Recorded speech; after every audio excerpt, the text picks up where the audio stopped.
Go from one extreme to the next.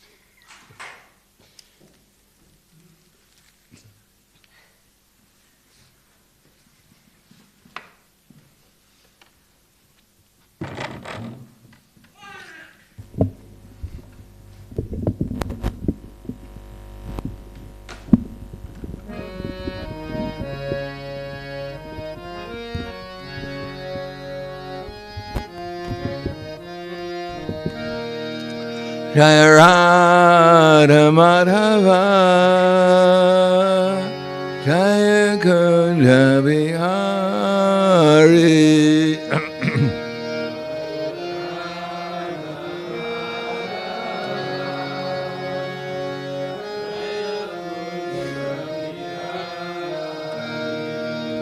Jaya Radha Madhava Jaya Kunja Bihari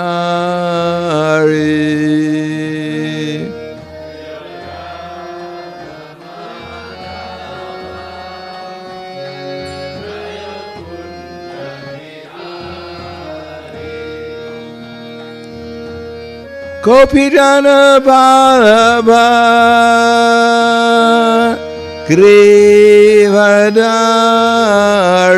Grivadari Jaya Grivadari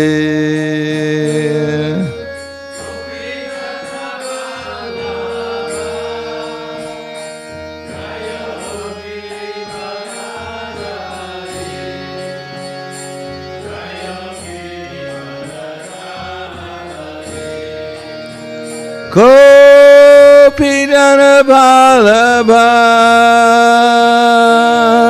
Grivadari Jaya Grivadari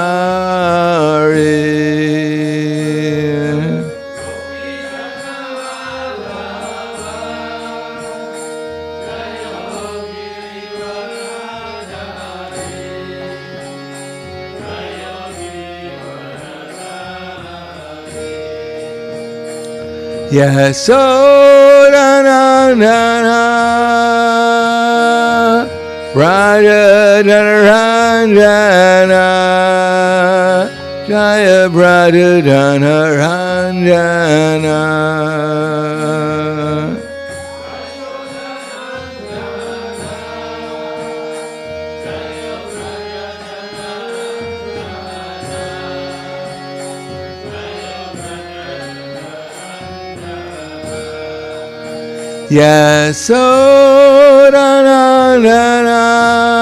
Yasodanandana Raja Janaranjana Jaya Raja Janaranjana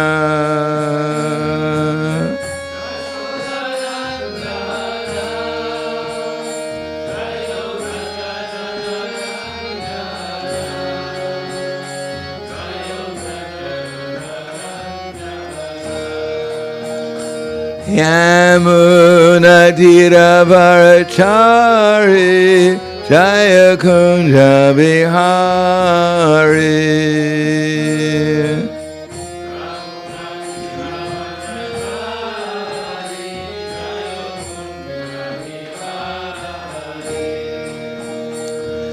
Yamuna Tira Varachari Jaya Kunja Bihari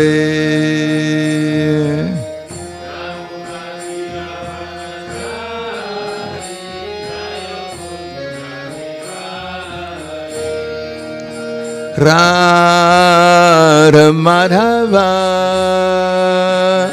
Jaya Kunja Bihari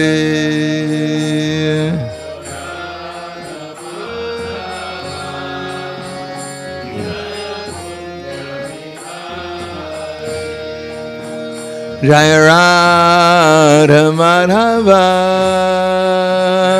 Jaya Kunja Bihari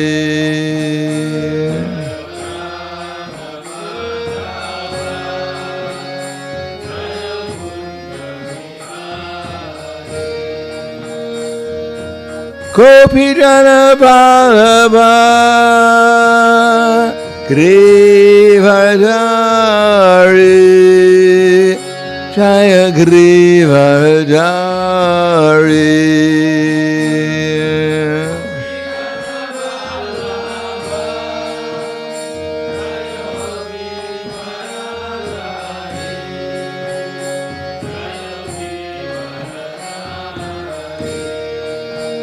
Kopi Jana Ballabha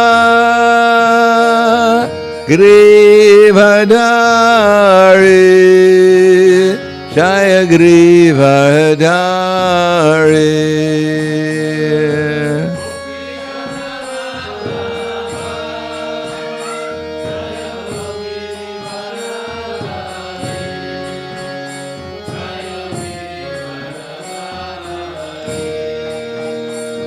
Yasodanandana Raja Janaranjana Jaya Raja Janaranjana.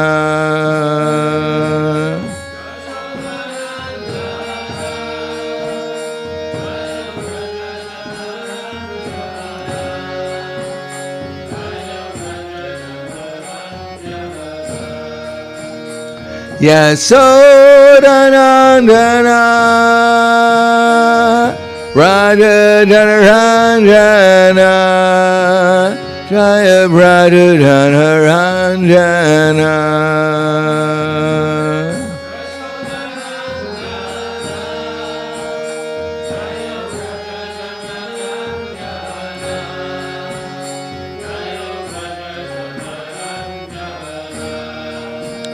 Yamuna Tiravarachari Jaya Kunja Bihari.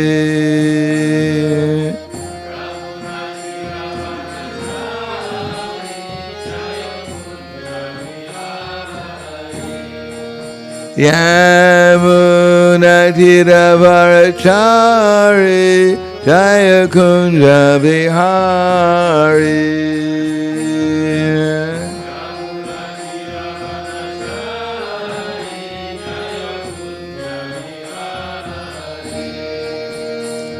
Radha Madhava Jaya Kunja Bihari.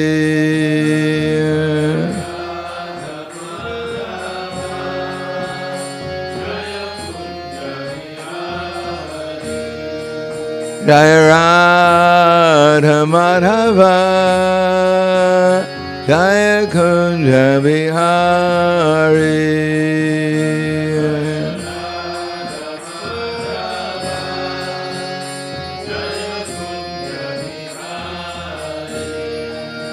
Jaya Radha Madhava Jaya Kunja Bihari.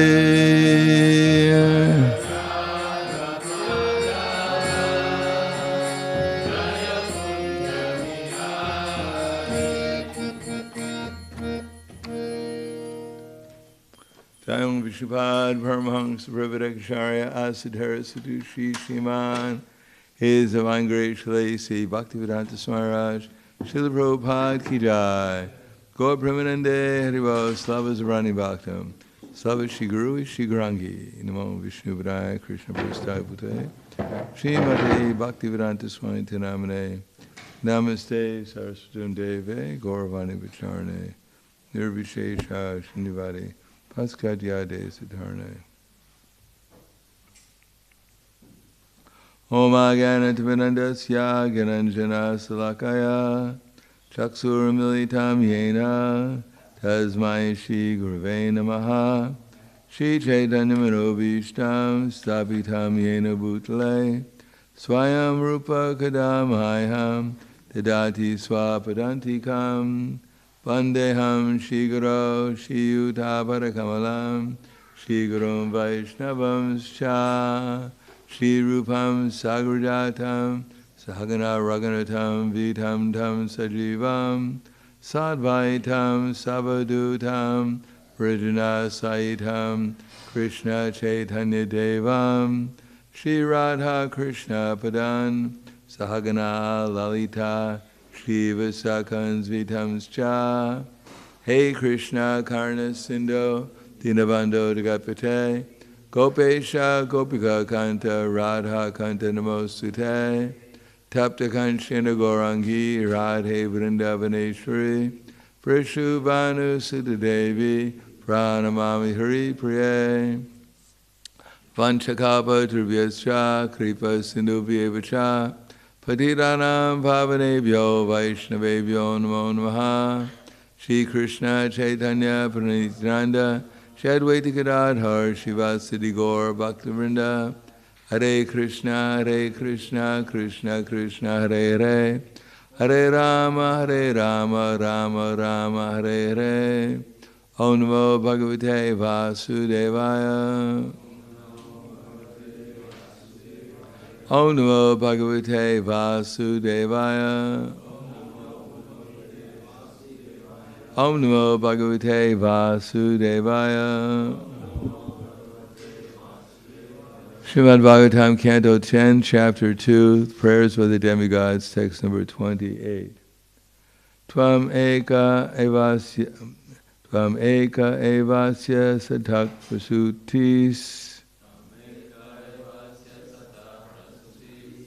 Tvam sanidanam tvam anugrahascha Tvanmaya samvrita chetasastvam Pashanti nana vipassito ye Tvam eka evasya satak prasutas tis Tvam sadina danam tvam anugrahascha Tvanmaya samvrita chetasastvam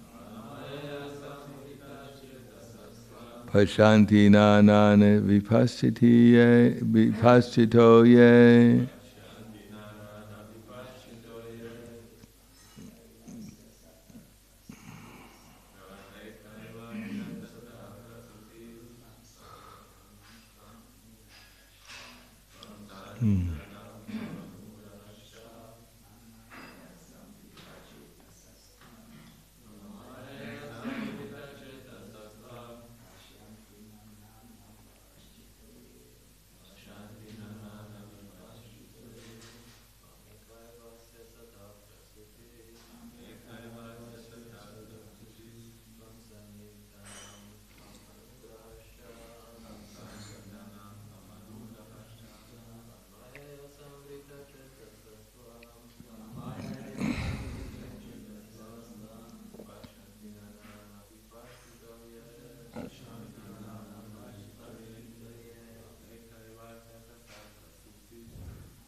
Mataji.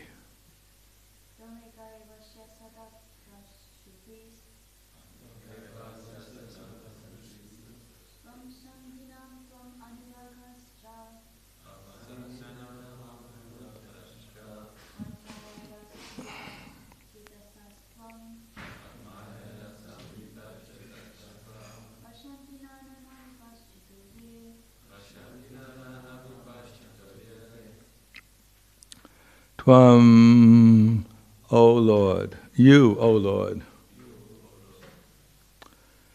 Eka, being one without a second, you are everything. Eva, indeed, Asya Satha, of this cosmic manifestation now visible.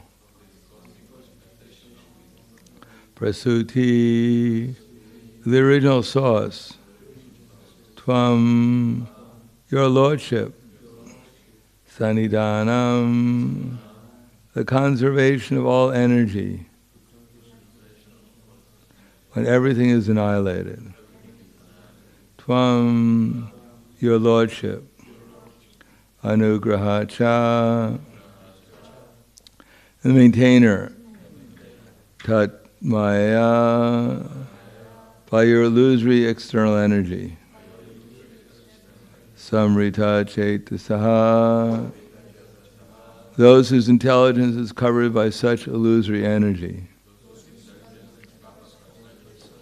Tvam, unto you. Pashanti, observe. Nana, many varieties. Na, not. Vipaschitaha, learned scholars or devotees. Yea, who are. Translation and purport by His Divine Grace, A.C. Bhaktivedanta Swami Srila Prabhupada. The efficient cause of this material world, manifested with its many varieties as the original tree, is you. You're also the maintainer of this material world. And after annihilation, you are the one in whom everything is conserved. Those who are covered by your external energy cannot see you beyond this manifestation. But theirs is not the vision of learned devotees. Purport. Various demigods, beginning from Lord Brahma, Lord Shiva, and even Vishnu, are supposed to be the creator, maintainer, and annihilator of this material world. But actually, they are not. The fact is that everything is the Supreme Personality of Godhead, manifested in varieties of energy. Ekam eva vidiyam brahma. There is no second existence. Those who are truly vipaschit, learned, are those who have reached the platform of understanding and observing the personality of Godhead in any condition of life. Premanjana charita bhakti valochanena santak sadaiva hridiyeshu valokayanti. Brahma Samhita 5:38. Learned devotees accept even conditions of distress as representing the presence of the Supreme Lord. When a devotee is in distress, he sees that the Lord has appeared as distress, just to relieve or purify the devotee from the contamination of the material world. While one is within the material world, one is in various conditions. And therefore a devotee sees a condition of distress as but another feature of the Lord. Tatenu kampam susamikshramanaha. The Bhagavatam 10:14-8. A devotee therefore regards distress as a great favor of the Lord, because he understands that he is being cleansed of contamination. Tesham aham samudarta mrityu samsara sagara. The Bhagavad Gita 12:7. The appearance of distress is a negative process intended to give the devotee relief from this material world, which is called mrityu samsara, or the constant repetition of birth and death. To save a surrendered soul from repeated birth and death, the Lord purifies him of the contamination by offering a little distress. So that's like the fourth time Prabhupada's repeated that. In 7 sentences, Prabhupada just repeated that. So anyone can remember what Prabhupada just said? 4 times. It looks like you know Nityaseva Devidasi.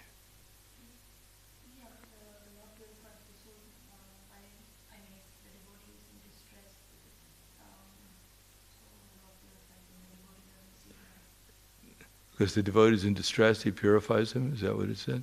Yeah, if the devotee is in distress, the devotee sees the Lord position is like that. Like he sees that this is Lord's seva. Seva is the Lord's service. Seva? What's that? It's like you purify the devotee. Yes, that's right. That's it. Yes, the Lord puts the devotees in distress so He can to purify him. And to relieve To what? Relieve him of distress. Okay. He puts him in distress, relieve him. To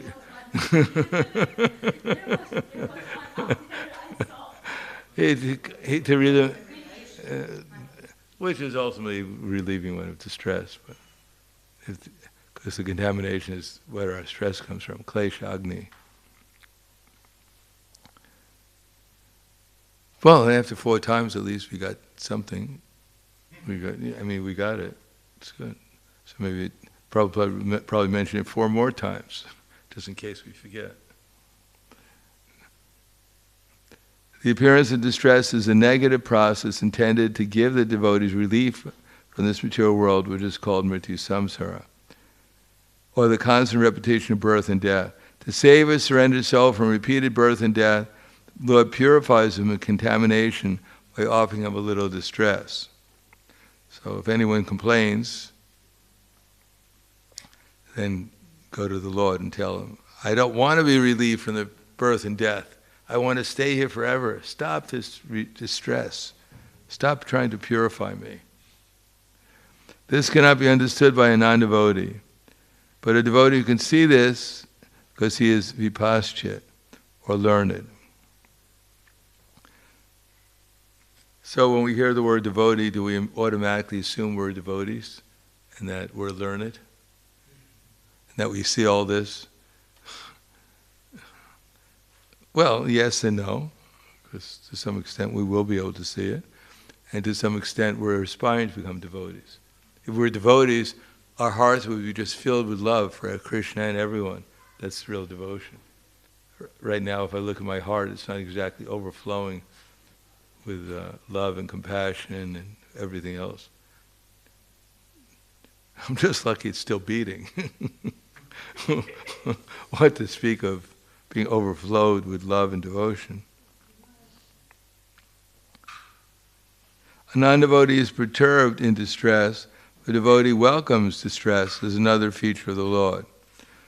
So how many of us welcome distress? Distress, how fantastic. Just bring it on more and more. I'm not suffering enough, my Lord. Please help me. Sarvang kalvidam brahma. A devotee can actually see that there's only the Supreme Personality of Godhead and no second entity. Ekam eva vitiyam. There is only the Lord who presents himself in different energies. Persons who are not in real knowledge think that Brahma is the creator, Vishnu the maintainer, and Shiva the annihilator, that the different demigods are intended to fulfill diverse purposes. Thus they create diverse purposes and worship various demigods to have these purposes fulfilled. Kamaistaistaridigyana prapadyante nidevata. A devotee, however, knows that these various demigods are but different parts of the Supreme Personality of Godhead, that these parts need not to be worshipped. As the Lord says in the Bhagavad Gita 9:23, Yepyanya devata bhakta yajante shariyanvita tepi mam eva kontiya yajantya vidipurvakam. Whatever a man might sacrifice to other gods, O son of Kunti, is really meant for me alone, but is offered without true understanding. There is no need to worship the demigods. So anyone who's worshiping the demigods here, you should know you don't have to do it. For this is avidhi, not an order. Simply by surrendering oneself at the lotus feet of Krishna, one can completely discharge one's duties. There is no need to worship various deities or demigods. These various divinities are observed by the mudhas, fools, who are bewildered by the 3 modes of material nature. Trivir gunamayar bhavar evik sarvam idam jagat. Such fools cannot understand that the real source of everything is the Supreme Personality of Godhead. Mohitam nabijananti mame bhyak param avyam. Not being disturbed by the Lord's various features, one should concentrate upon a worship of the Supreme Lord. Mame Kama Sharanam Vraja. This should be the guiding principle of one's life. Pretty straightforward. Could you imagine going to an Indian Hindu meeting and reading this verse? Especially go to one of these Indian temples when they have Hindu temples, they have all the gods on the altar, 55 gods, representing the 33 million demigods. And you read this verse, you're all fools and rascals. But that's what they are, they're all fools and rascals. And we're also, to a certain extent, a fool and a rascal. So if they say, well, what are you saying? I say, well, we're not saying it. Krishna's saying it. We're innocent. We're just repeating Krishna. And besides that, you have Krishna on the altar, so you can't deny everything he's saying. So he's saying you're all fools and rascals. So they'll probably take the deity of Krishna and take him off the altar. Because they're fools and rascals. The efficient cause, translation again. The efficient cause of this material world, manifested with its many varieties as the original tree, is you. O Lord, you are also the maintainer of this material world, and after annihilation you are the one in whom everything is conserved. Those who are covered by your external energy cannot see you behind this manifestation, but theirs is not the vision of learned devotees. Namo Vishnu Padaya Krishna Prasthaya Bhutaya Srimate Bhakti-vedanta Swami Tanamane Namaste Saraswatam Deve Gauravani Pacharane Nirvishesha Shunyavadi Paskadyade Sadarna. All our literatures connect everything with Krishna, so that when everything is connected with Krishna, that's called Krishna consciousness.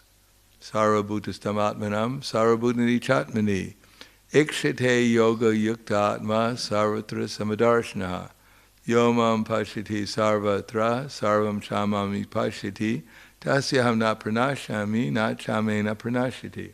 That the true yogi observes me in all beings and also sees every being in me. Indeed, the self-realized soul sees me, the same Supreme Lord, everywhere.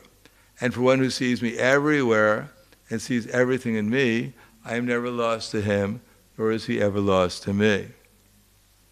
So if we examine every verse in the Bhagavad Gita, it's always leading to the same conclusion, that there's nothing but Krishna. In other words, if we accept that everything we're experiencing is actually, as a devotee at least, when we're engaged in devotional service especially, is a direct relationship with Krishna. That nothing is really apart from Krishna. Of course, if we're not engaged in Krishna's service at any time, then we can't say that it's a direct relation with Krishna.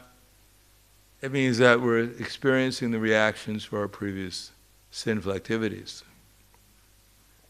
But as soon as we accept devotional service and do what Krishna wants us to do, then we should understand we're under the protection of the divine energy.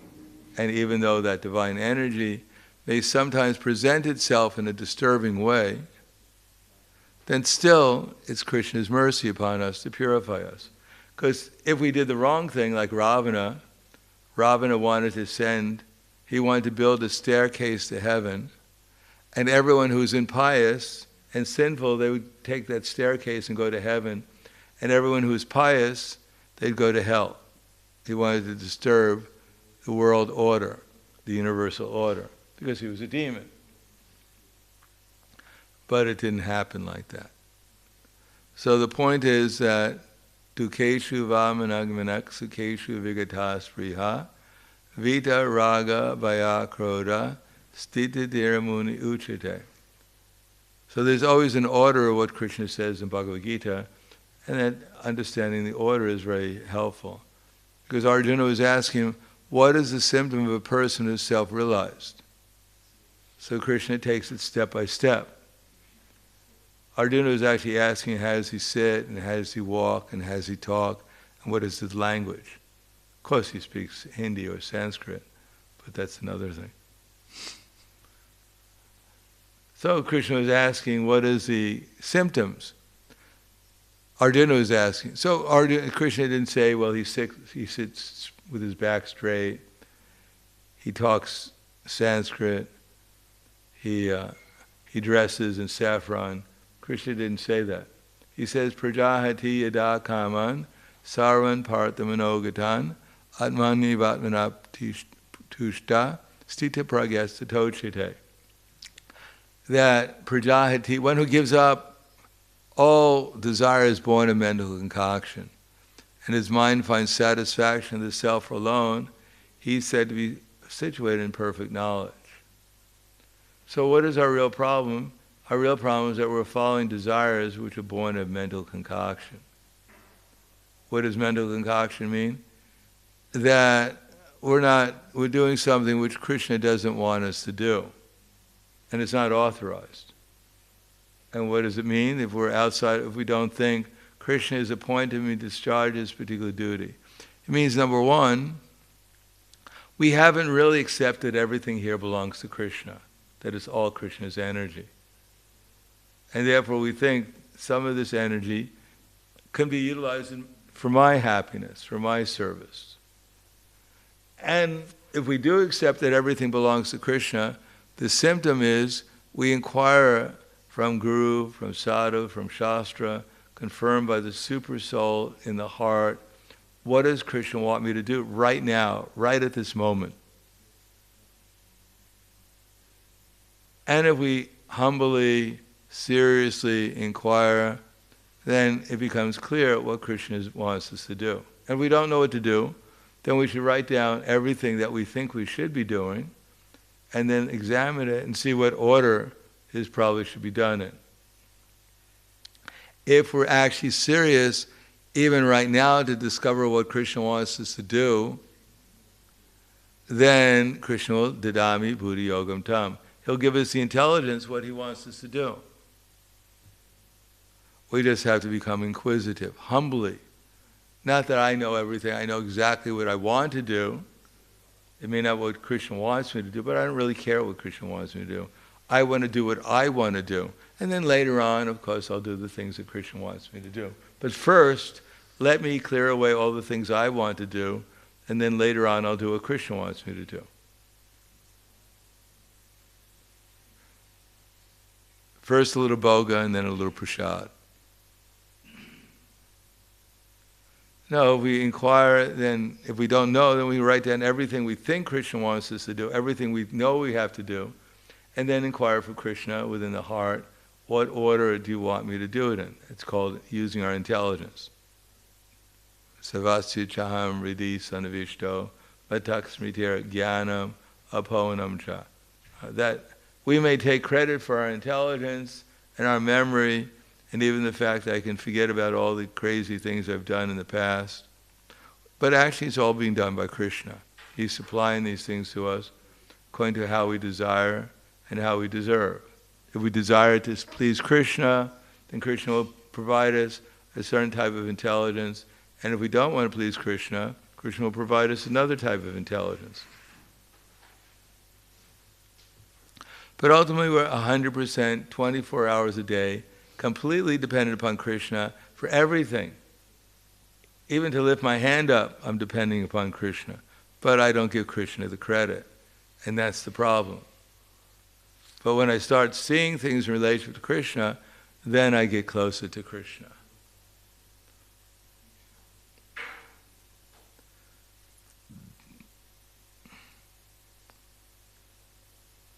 Therefore, Krishna says, one gives up things born of mental concoction.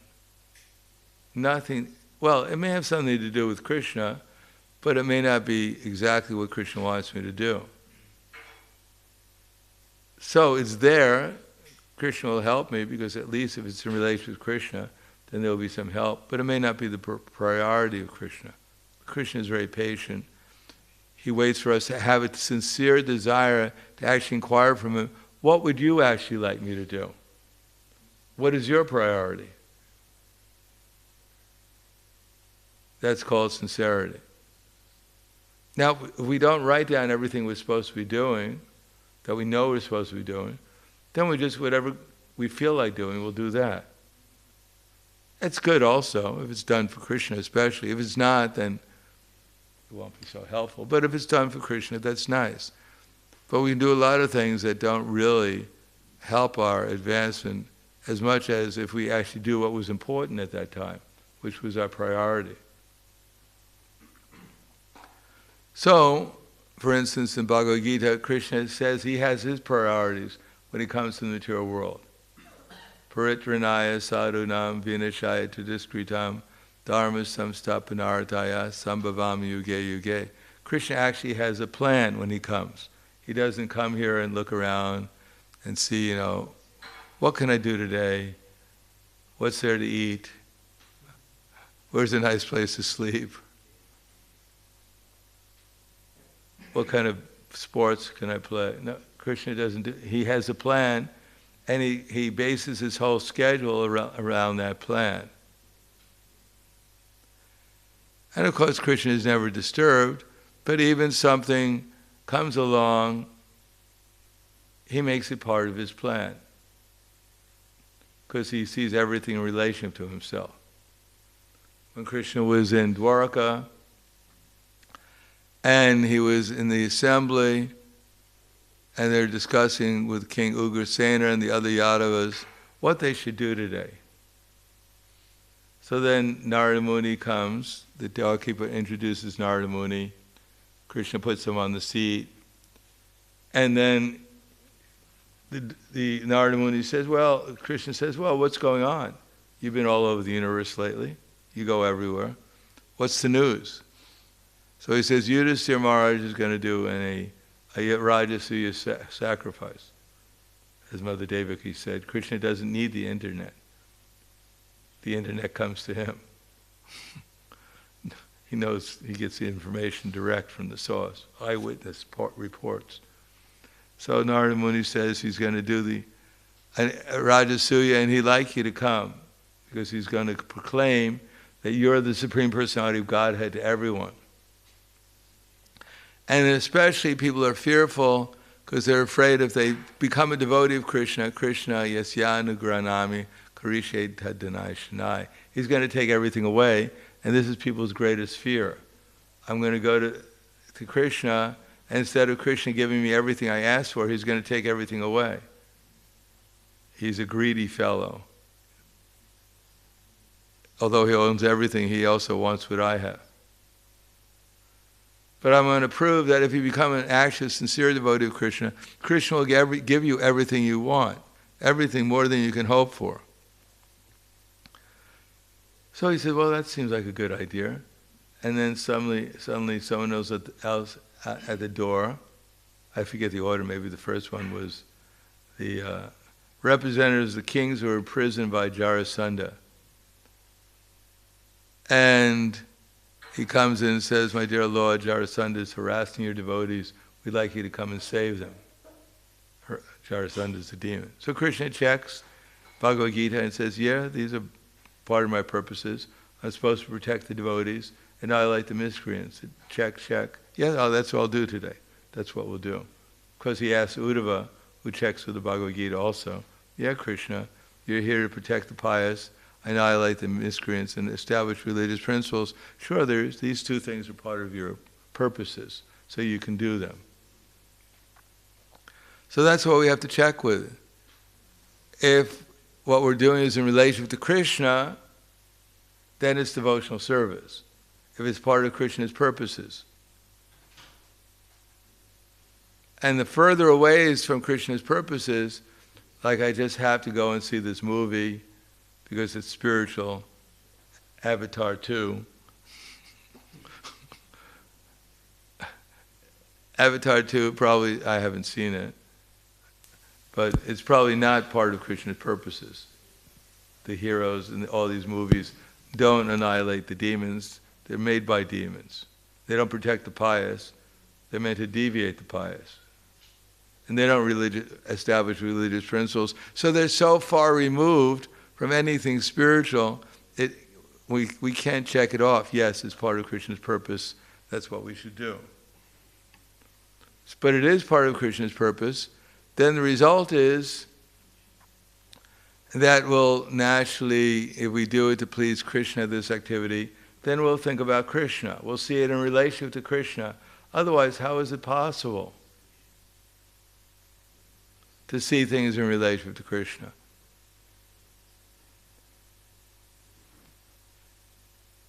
It's not possible because Krishna won't give us the intelligence to see it in relationship to Krishna, because we've given up Krishna's shelter. We've gone outside of Krishna's shelter. But the problem is we're used to being outside of Krishna's shelter. Maya seems a very nice warm shelter, especially when it's cold in your room. You have a nice blanket over you, and the alarm clock, you didn't set the alarm clock, and everything's nice and cozy. Maya seems a very pleasant shelter. Tomorrow I'll see the deities. Right now I'm taking shelter of my bed. Instead of being attached to Krishna, we're attached to our bed. Krishna is a shelter we can give up, but not my attachment to my bed. That's too much. So gradually, we have to learn to get shelter of Krishna. And when there is distress, even while performing devotional service, we take it as Krishna's mercy. We can see it as Krishna's mercy, and therefore we can remain optimistic. We can remain enthusiastic, because that's the main thing that we're trying to change, is our attitude. Without our attitude based upon our Krishna consciousness. Because we can chant Hare Krishna, and maybe if we're committing the 10 offenses, we don't get much experience of what the holy name is. But when we have the right attitude, when we're chanting, we're happily chanting, we're calling out to Krishna like a baby, then Krishna appears within our mind. Srimati Radharani and their associates appear within our mind, and we can actually experience the happiness of Krishna consciousness. Because Krishna only, bhakti-yamam abhijananti, yavan yasyasmi tattvataha, tatomam tattvato gyatva, vishite tadanantaram. Krishna only appears according to our bhakti, according to our enthusiasm, according to our determination to stay steadily engaged in Krishna's service. Only to that proportion does Krishna appear within our consciousness. So if we keep a happy disposition, it's all coming from Krishna. I'm doing Krishna's service, and whatever he gives me, like the chikara bird, either the cloud sends water to quench its thirst, because it's completely dependent on the cloud, or it sends a thunderbolt to strike it. The chikara bird cannot give up his dependency upon the cloud. So one who's dependent upon Krishna, even there's distress, the distress becomes an opportunity to concentrate more upon Krishna. And that's the most important thing in our lives, to concentrate upon Krishna even in difficulty. There can't be anything more important than that, because at the time of death, which is the most difficult moment for anyone, if we can concentrate upon Krishna, then our life is successful. So the devotee, when he's performing proper devotional service, he's setting his priorities in relation to Krishna, he's doing something to please Krishna. If there's distress, he doesn't think, well, my God, I'm doing it for you, Krishna. I tried so hard. I'm trying to please you. And what do? You're in charge of everything. You send me distress? Forget it. I'm going back to my mom. She loves me. No, we have to be conscious of what our goal is. Our goal is that even at the time of death, one can enter into the kingdom of God. And for that, we have to give up this idea that I'm here in the material world to be happy. I'm here to become comfortable. I'm here to make a success of this life by becoming famous and wealthy and secure and everything else.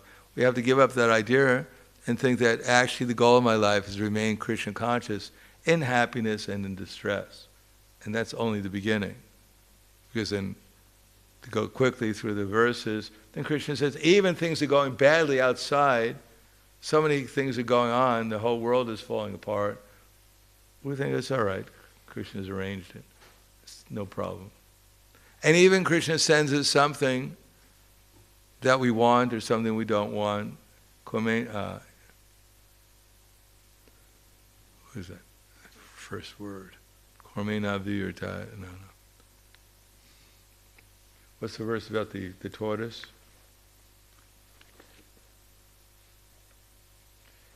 Anyone into tortoise verses here?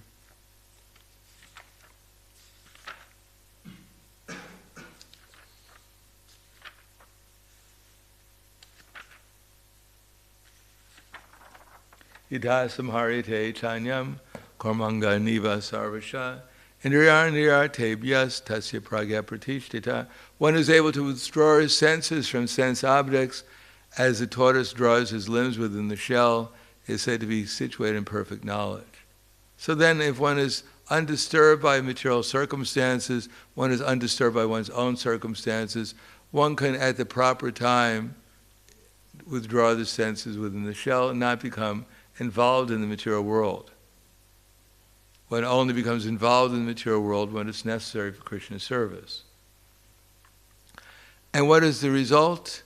Vishayani vinivartante nirharasya dehinam rasavardam rasopyasya param drishva nivartate. Then if one is experiencing Krishna, if Krishna sees we go through the process and we're sincere to follow it, then Krishna reveals himself and we get a higher taste. We get the experience of the blissful association with Krishna and his devotees. And then we can give up. Vihaya kamyak sarvam pumam sharati nispriha. We can give up our temptations to enjoy in the material world, diminish at least. So this is repeated throughout the Bhagavad Gita. Don't be upset if things go wrong, and don't be elated when things go right. But simply remain fixed in Krishna. When things go right, try to utilize the opportunity for more service. And when things go wrong, just tolerate and try to do the best we can under the circumstances. And know we're being trained so we can go back to the kingdom of God. And eventually, if we do that, then in every circumstance we'll see Krishna everywhere. We'll see everyone is going through the same problems in the material world that we're going through. We're not the only one under the material energy who's learning these lessons. And we're not the only ones having the opportunity to be in the spiritual energy and taking shelter of Krishna. This is universal, going on throughout the whole universes. And we're simply one of the students in this material world learning to take shelter of Krishna so we can see him everywhere, all the time, in any circumstance. So I'll stop there. Thank you. Any questions or comments?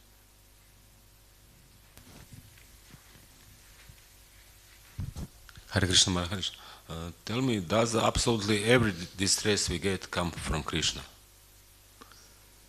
Tatenu kampam susamikshamana bunjana eva kritam vipakam. That the devotee knows that if he's feeling distress, he takes it as part of the reaction to his sinful activities in the past.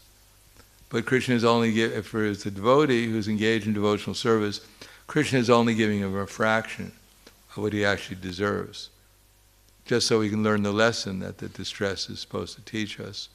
And then when the devotee learns the lesson, then Krishna purifies the devotee. And then the distress diminishes. But if one is sinful, then the distress is not coming from Krishna, it's coming from our own sinful activities. Krishna controls the material nature, but he doesn't interfere with the laws of material nature. If you stick your hand in the fire, the law of material nature is it's going to get burnt. You can't blame Krishna for putting your hand in the fire. Why?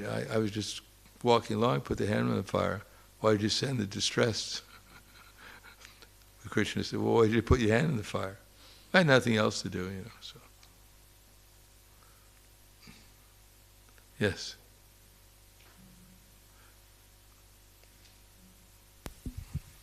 Hare Krishna, Prabhu. My question is, the objective of this life to achieve a goal. Yes. And to achieve a goal, we need to give ourselves, surrender to the goal. Yes, first we have to find out what the goal is. And But I don't understand. Like I like to understand more on that. That Well, if you'd like to understand more, do you have a Bhagavad Gita? Yes, I have a Bhagavad Gita. Do you read it regularly? I read it not regularly, but I travel a lot. But when I get chance, definitely. In the 6th chapter of the Bhagavad Gita, it says that you need to do the meditation to understand more on to the goal. Which Bhagavad Gita do you have? Whose translation? The same one that you have. Okay. So this is called Dhyan Yoga. Dhyana Yoga. Yeah, the 6th chapter. Yes. So 2 things that we have. One is the chanting and second is meditation. Well, the chanting and the meditation are the same. That's our meditation. That's our meditation. Well, the chanting is Krishna and his name are non-different. Plus, we have the spiritual energy there. So, when we're chanting Hare Krishna, then if we do it offenselessly, then the name, form, quality, and pastimes of Krishna will gradually appear within our minds. Mm-hmm. And that's called meditation. Yeah, in this explain in the Bhagavad Gita that how to do the meditation, that you need to concentrate, close your eyes, how they give you the posture. Have you read the 7th chapter of the Bhagavad Gita? I'm till 6th now. Okay, we'll read the next verse. Then he'll tell you. It will answer me all my questions. Maya saktamanat partha yogam yunjan manashaya asam shayam samagramam yatagyasasi tachano. Now hear from me, O son of Pritha, how by practicing yoga in full consciousness of me, with the mind attached to me, you can know me in full, free from doubt. So the chapters 7 through 12 will tell you how to meditate on Krishna. Okay, thank you. Read those. Thank you so much. Hare Krishna. Anything else? Hwala Grantaraj Srimad Bhagavatam Ki Jai, Srila Prabhupada Ki Jai, Gaur Premananda.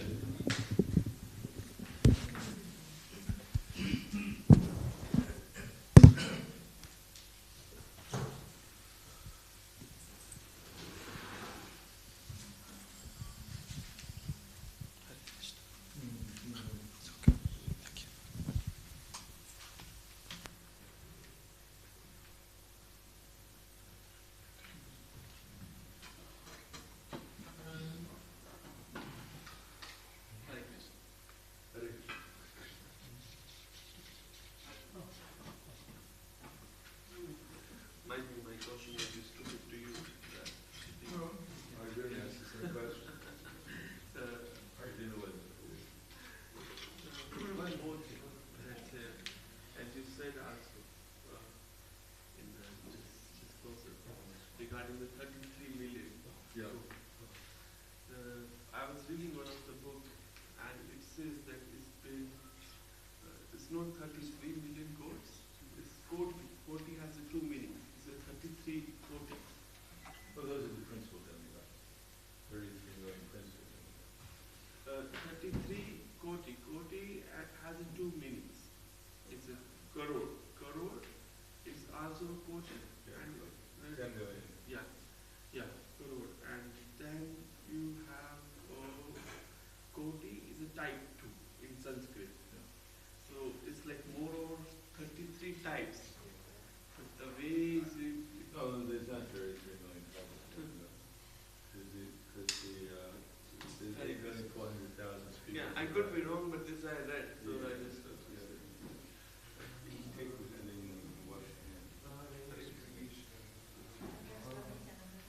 good. He looks happy. He's a garland. I want to get one photo. Can you click one photo? Thank you so much. Yes.